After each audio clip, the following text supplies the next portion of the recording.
Okay, wonderful. Now I would like to introduce today's speaker.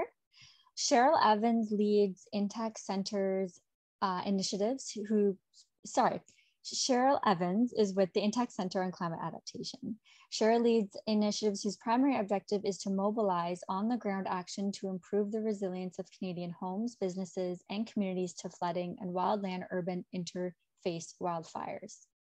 Cheryl has over 20 years experience managing climate resilience focused public behavior change programs and developing professional risk assessment tools and training programs. Cheryl holds a Bachelor of Environmental Studies in Environment and Resource Studies from the University of Waterloo and starts her Master's in Disaster and Emergency Management at Royal Roads University this fall. Welcome, Cheryl, and thank you for presenting today. I will pass it off to you. I will stop sharing my slides. Thank you very much, Suzanne. I will, okay.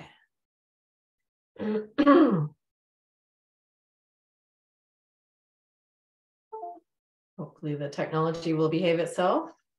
Can people see that now? Can you give me a thumbs up? Okay, great. So I will just start from the beginning. I'm Cheryl Evans. Again, I'm the Director of Flood and Wildfire Resilience at the Intact Center on Climate Adaptation, University of Waterloo. And we gratefully acknowledge that our university campus in Waterloo is on the traditional territory of the Anishinaabe, Haudenosaunee, and the Six Nations of the Grand River.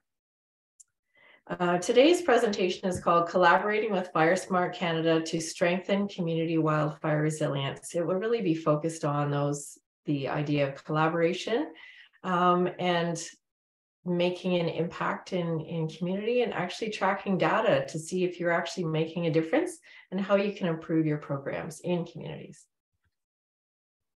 So in terms of the agenda today, we're going to do just a quick introduction to the Intact Center.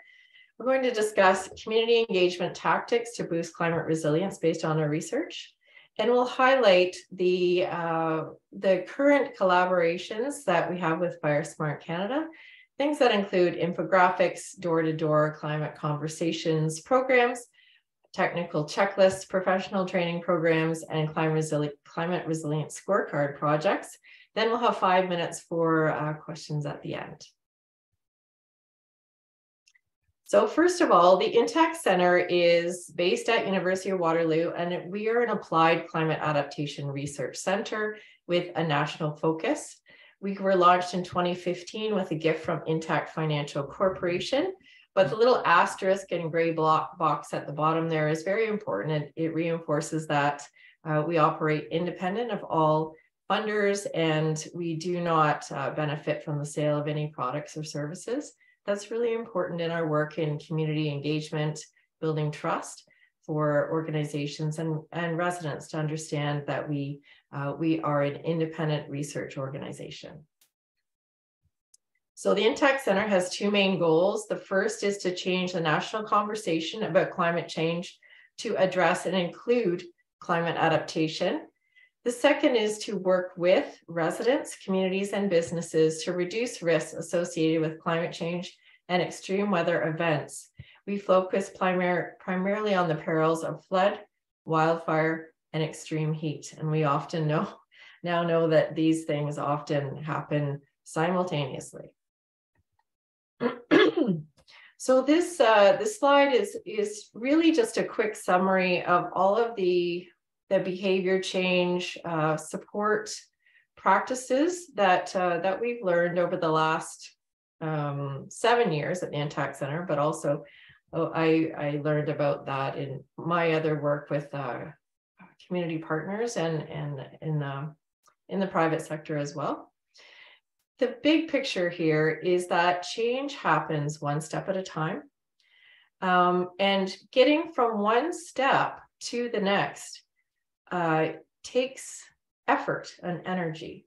And as community organizers and community climate resilience advocates, you can work together to boost residents from one step in the series to another. So moving them from inaction to raising awareness, to identifying practical opportunities to reduce their risk, to completing a series of one-time actions, to the grand goal in all of this is to change patterns of behavior, so for example, to complete seasonal maintenance that will maintain our homes and communities on an ongoing basis.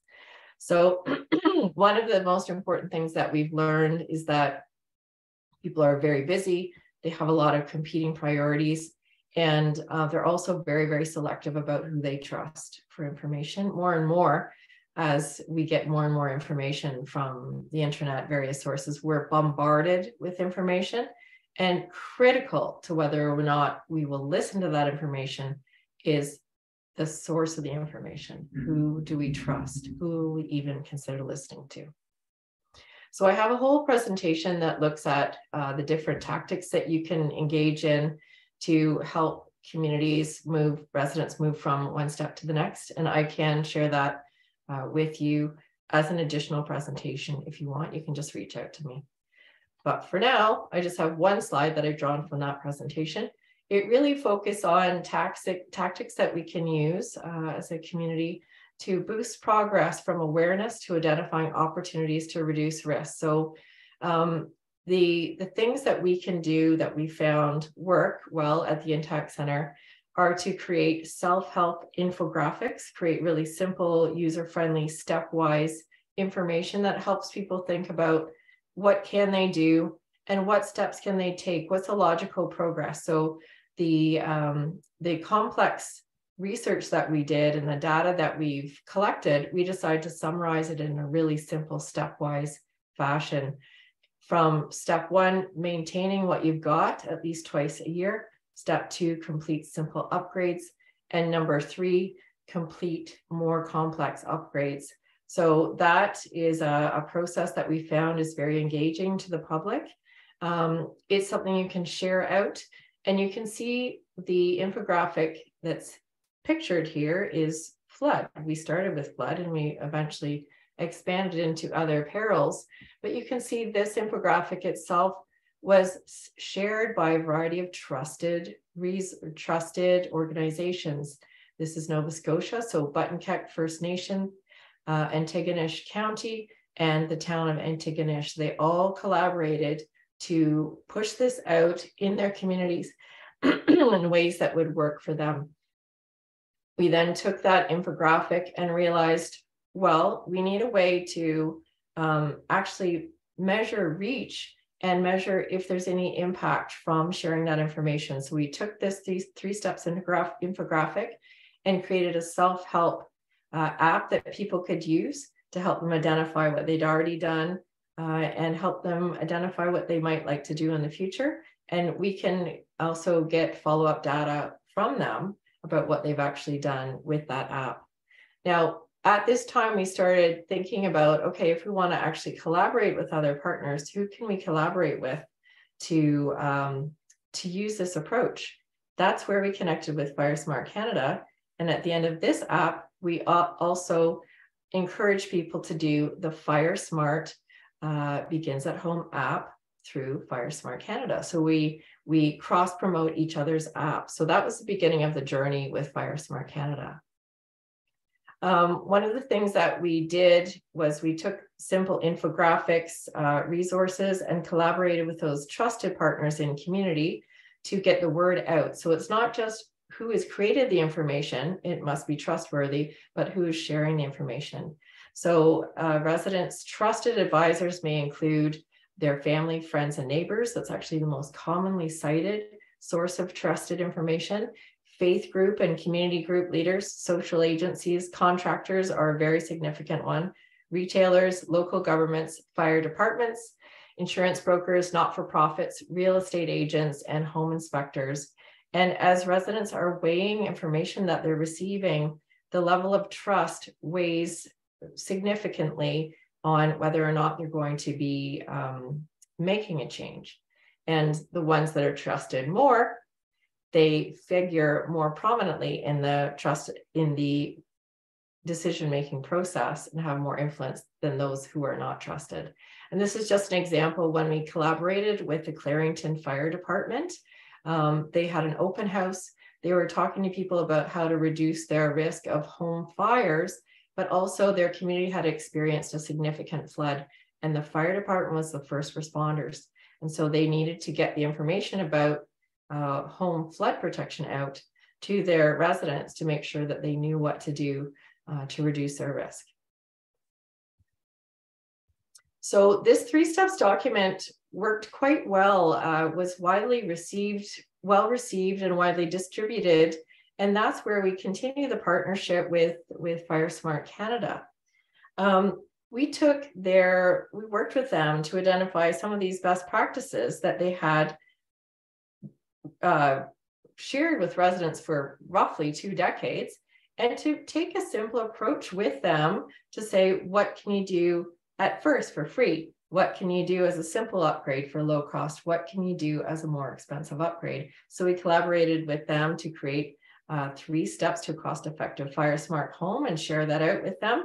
And most recently, we, on a related file, often heat comes before the fire, we created 3 steps to cost-effective home heat protection. And now we share out those resources with communities in a bundle. So from there, we took the technical guidance from the NRC's 200-page, really incredible and groundbreaking wildfire resilience guidelines, and summarized them into just a few short pages so that contractors would have a checklist that they could go through with residents and with businesses about what they can do to reduce their risk and sign up and move forward. So that was the next thing we did with FireSmart. And we had been collaborating with Red Cross to do a door-to-door education program through volunteers, have conversations where we tracked baseline, what were people already doing to reduce their risk, and have follow-up surveys to determine what people had actually done to protect their homes after the conversation with the resident, with the volunteer. So that worked really well with flood, and we collaborated with FireSmart Canada and FireSmart Alberta, and we started doing a paired outreach program late last year and early into this year related to flood and wildfire. And this year we're collaborating with FireSmart Canada and FireSmart BC to do an outreach program pilot test that lets people know about their risks related to extreme heat, fire, and flood, and also provides them with subsidies to help them to take action once they've identified what their risks are.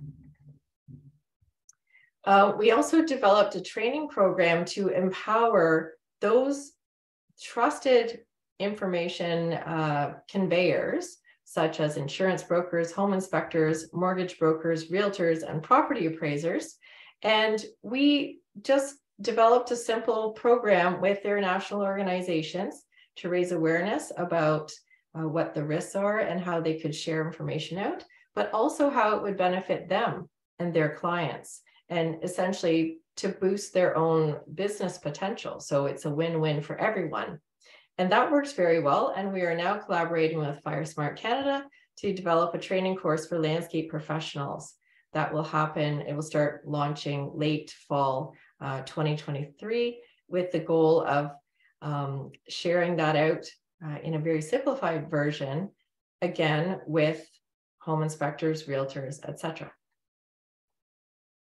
So the final thing I'll talk about is a scorecard project that looks not at the residential scale, but at the community scale. So we were able to summarize best practices for community flood resilience and create a self-assessment scorecard that we ran with voluntary participants in 10 provinces in Canada in 2015 and 2020. So they're able to see where they were at and what they could do to improve their resilience. And that was well received as well. And this year, we've started collaborating with FireSmart Alberta and FireSmart Canada to create a climate resilient scorecard project that's related to wildfire resilience. So that's the project that we will be testing in 10 communities in Alberta, starting in this fall and with publication for next spring. But we hope to find out what worked well, what can be improved, scale that across Alberta, and look at opportunities for scaling that across Canada as well.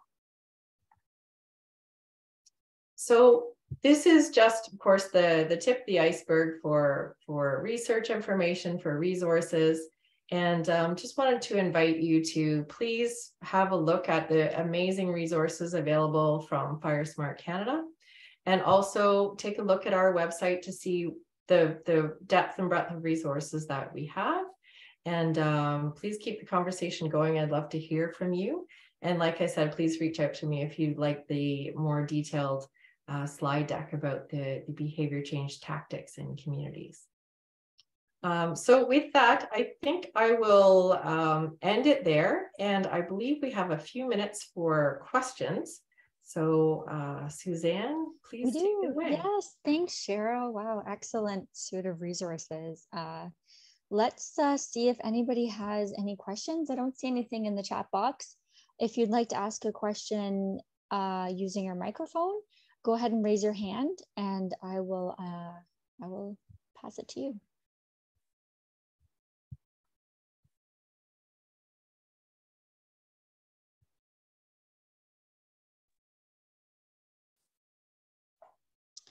Okay, Colin.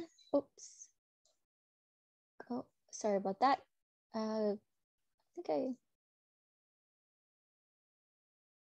Go ahead, Colin. You should be able to unmute yourself there. I'm having trouble for some reason. Sorry, I did earlier. There we go. There we go.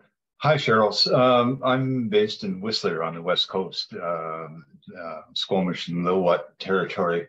And just a note that I look out my office window and see fuel management activities that have been done last year. And it's interesting with the community, what I hear from residents is a lot of questions around the impact of fuel management and the forestry and how different the forest looks. And I think one of the interesting things is risk and the effectiveness of treatment. So lots of people question the effectiveness, and there's lots of unknowns around that. And that's, I think, one of the challenges is often you don't know the effectiveness until the consequences, until after the fact. So, dealing with the impact of activities and fuel management activities and the conflicting objectives, whether they're recreational, forestry, carbon sequestration, and so forth. Have you run into that much? I've heard from many communities how critically important it is to engage in conversations before any fuel management treatments are done.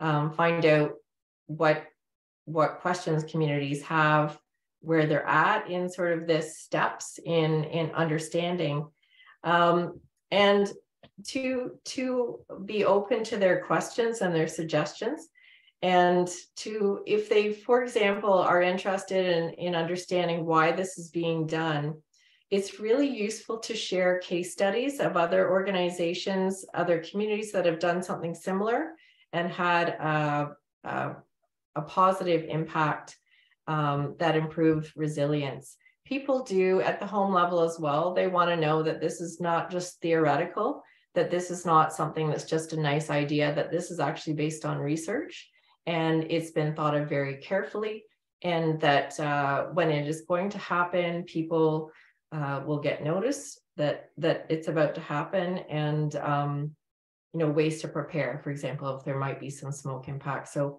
one of the critical things I've been hearing is just keep that conversation open, keep people part of the process, especially in the planning, to avoid protests. You want people to understand and support what you're doing to help it work as well as possible in the community. Thanks yeah, lots of discussion that can be had. Absolutely. Thank you. Thanks, Colin. Okay, Jade, go ahead. Hi, Jade. Hey, how's it going? Good. How are you? I'm good. Long time no see. Excellent presentation. Thank you so much. Also got nice to hear Clarington being recognized. It's a smaller community where I live. So as a great example. I just had more of a comment around kind of funding and shift in focus for kind of wildfire protection. Have you, I think it's really been since the Fort McMurray fires that mainstream media is really starting to focus on the impacts of wildfire in urban centers. Have you seen any kind of shift at, the levels of government in terms of starting to prioritize funding or engage research and not-for-profit institutions on developing some more proactive tools to help manage wildfires in both an urban and maybe rural setting? In terms of government programming, it often comes in terms of provincial support for research and publication of practical tools. For example, after Fort McMurray in 2016, the Alberta government started to put more money into research related to what is going on in communities. Are they acting to prepare to understand the risks and take practical actions to prepare their communities? If they're not, what are the actual barriers, particularly around planning policies? Where are their hands tied? And in terms of regulations, but also what are the challenges, like Colin was asking about, in engaging community and getting their support? So that the research was really interesting and published just a couple of years ago. And one of the things that we're working on with Province of Alberta and FireSmart Alberta and FireSmart Canada is continuing that research so that we can say, okay, this is where people are getting stuck. Let's point them in the direction of these practical tools, but where the tools don't exist or there are policy barriers, what is the additional research that we need to complete to move forward? So the short answer is yes, there is a shift.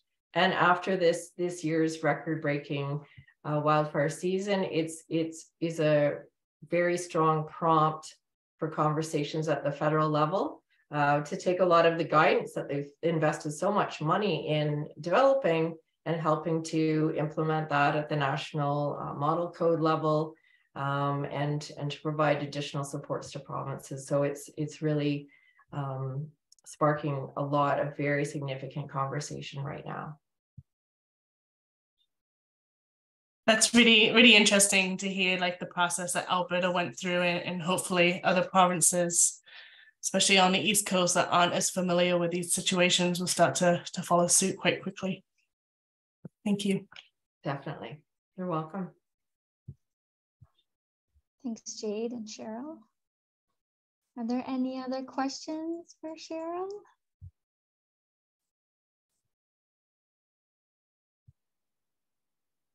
Okay, Tracy, go ahead. Hi, Tracy. Hi, Cheryl. How are you? Good.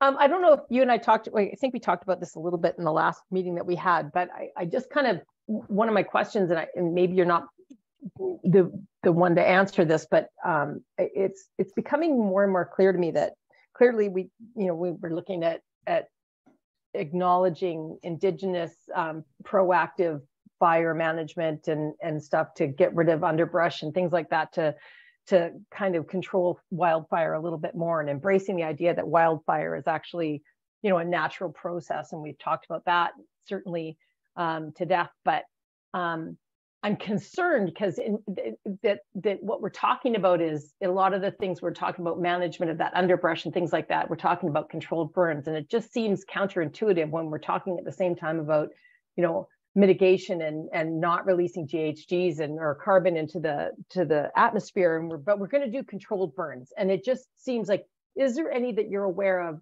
other ways of controlling forestry practice or controlling underbrush, et cetera, which is fuel for a fire, other than just burning it, that's been shown to be effective?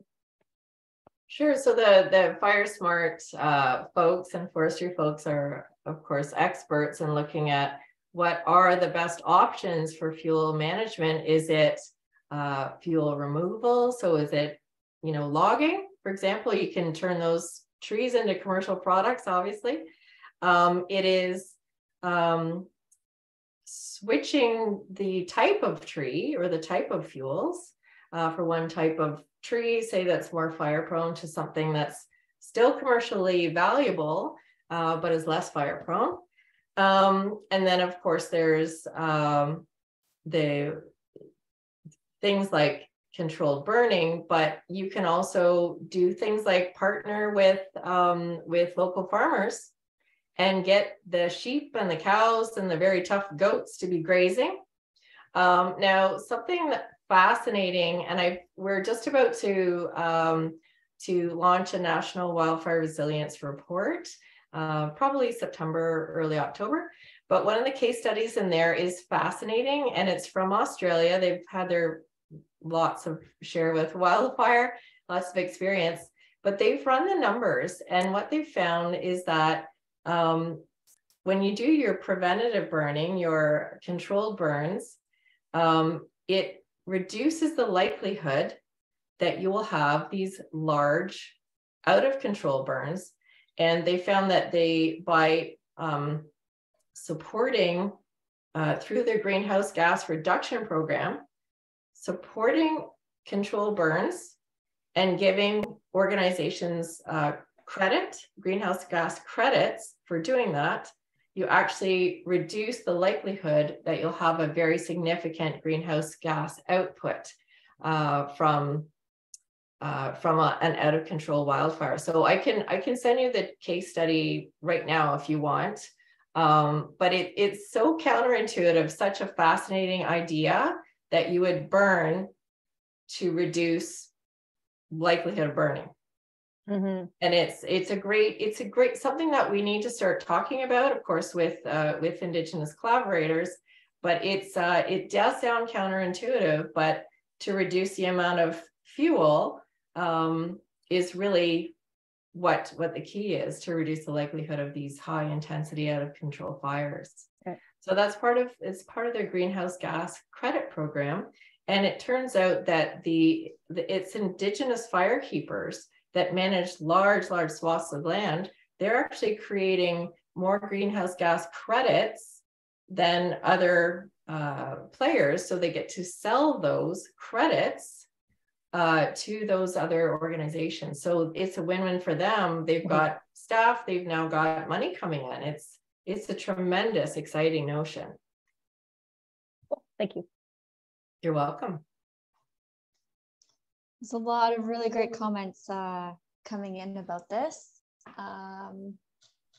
Let's keep it moving. Matt, do you have anything to add to that, or perhaps another? Yeah, no, I want. Yeah, thanks. Thanks, Cheryl. Hi, Matt. I just wanted to ask about. Yeah, it's a great presentation. You mentioned at the end, tracking behavioral changes, and what we're doing here is essentially trying to convince individuals of actions. And I'm wondering, and this is a very broad question, but would you have any kind of advice or thoughts on if you're trying to convince small companies or companies in general? We're talking about here about FireSmarting, doing FireSmart with houses. If we kind of zoom out and go to kind of a woodlands type of scale, there's certain things that companies can do, and sometimes it has to do with grants and funds and all that. But is there anything? Does behavior not really work with companies? Is it more just about the tools, or what? Is there any kind of comparison to? Is there anything to say about convincing a company versus convincing an owner of a house? So yeah, that's a great question. Essentially, in my mind, behavior change is sales. It's all sales. So when you have your target audience, it's fantastic if you can get some key stakeholders, some subject matter experts in that field to take a look at your draft material. For example, if you got some outreach materials for businesses to help them understand what their risks are, how to reduce risk, how to access subsidies, etc. It's really amazing if you can have a little chat with, say, even 3 companies and say, this is what we're thinking of. How does this work for you? And then they might say something, in my experience with Kitchener and subsidy programs, they might say, well, that's nice, but we need to show a return on investment of 5 years. Otherwise, we're not going to look at it. So you can find out from them how to reframe it, or you can start talking to them and collaborating, say, with the Insurance Bureau of Canada about how does this actually impact your insurance, your insurability, and find out what's a sweet spot for them with the insurance angle. But you really, in order to engage your audience and support your audience, it's best if you build programs with them and then they make sense to them and then they will buy in. Otherwise, you're taking a great wild guess, but it's likely going to be a little bit off. So when we were doing our training programs that we were developing with, say, Insurance Brokers Association of Canada, etc., we co-created those programs with those associations so that we get the messaging right, the angle right, the resources right. So that's the main thing I would suggest. Get some draft materials that you think would work, and then have a coffee with 3 people and see what they think. They'll tell you. They'll say, sorry, this is not worth my time. I won't get the, this is ugly, for example. This is too expensive. So they'll give you all the information you need. And please share it with others within the FireSmart network, because they'd love to know too.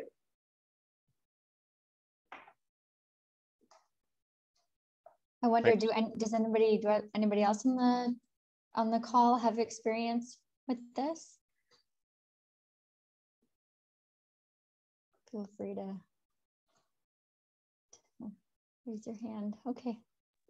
I mean, I have loose experience, but I wouldn't call it kind of complete. I've started. I mean, often it's a matter of a nonprofit like the company I work for. We have funds to engage, but whether engage all sorts of forestry companies, but how much they're willing to kind of give back is sort of how much they understand what's going on, or the reasoning for it is all. It's a bunch of workshops, and sometimes it works out more for some companies than others. Some are just more engaged. I don't know if it's just about, you also need a champion at that one company as well. Mm-hmm. The champion really makes a difference. You get the messaging right, but it's really one person that will pull it forward and sell who they need to sell, right? Yeah, for sure. Mm-hmm. But certainly every every province and territory in Canada has a FireSmart representative, and then a lot of local jurisdictions will have them as well, and they can give you the inside scoop and provide you support on how you might consider to develop these programs. And it's so important, if you can, to integrate the evaluation piece throughout the program, so you can find out, where did people start? What did they do? Where did they get stuck? Where can we improve in future? And those learnings are gold. They are gold. You can, if you're interested, just give me an email and I'll help you brainstorm later. We're probably out of time now, but I love this. It's solving puzzles essentially. Mm-hmm. This is also a perfect question to post to the network online, and gives exposure to all 200 plus other members who might be able to have something to say. Jade, I'll go ahead. I'll be really quick because I'm cognizant of time, but just wanted to echo some of the comments around the key champion. But I think the other pieces is the long-standing presence and communications. I think of some of the most successful programs around invasive species management, and not ones that kind of came and went when the issue was right in front of us, but the ones that have stuck around for years, because it is a bit of a change management process.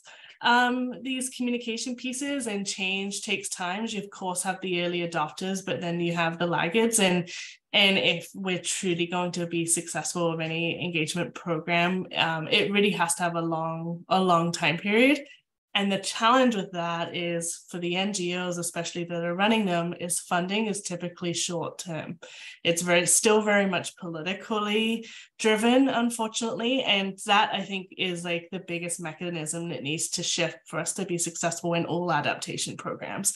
Is like there needs to be more long-term funding. I'm talking like 10, 15 years to support specific campaigns, so that you can really build in those change processes and be successful, so that you can take advantage of the key champions, but then also use those key champions to influence those down the road that may not be ready to buy in right away. So just wanted to throw that out there. I totally agree, Jade. And it's a bit of a chicken and egg thing too, because often with those programs, they're really, they support development and implementation, and they're very, very light on the evaluation piece. And the thing is, if you can't effectively evaluate to say that this program worked and made a difference, how are you supposed to get more funding? So that's one thing that's critical as well, is you have to have proper funding for evaluation, so that you can make the case to continue. Because yeah, it's a long-term stepwise journey, for sure.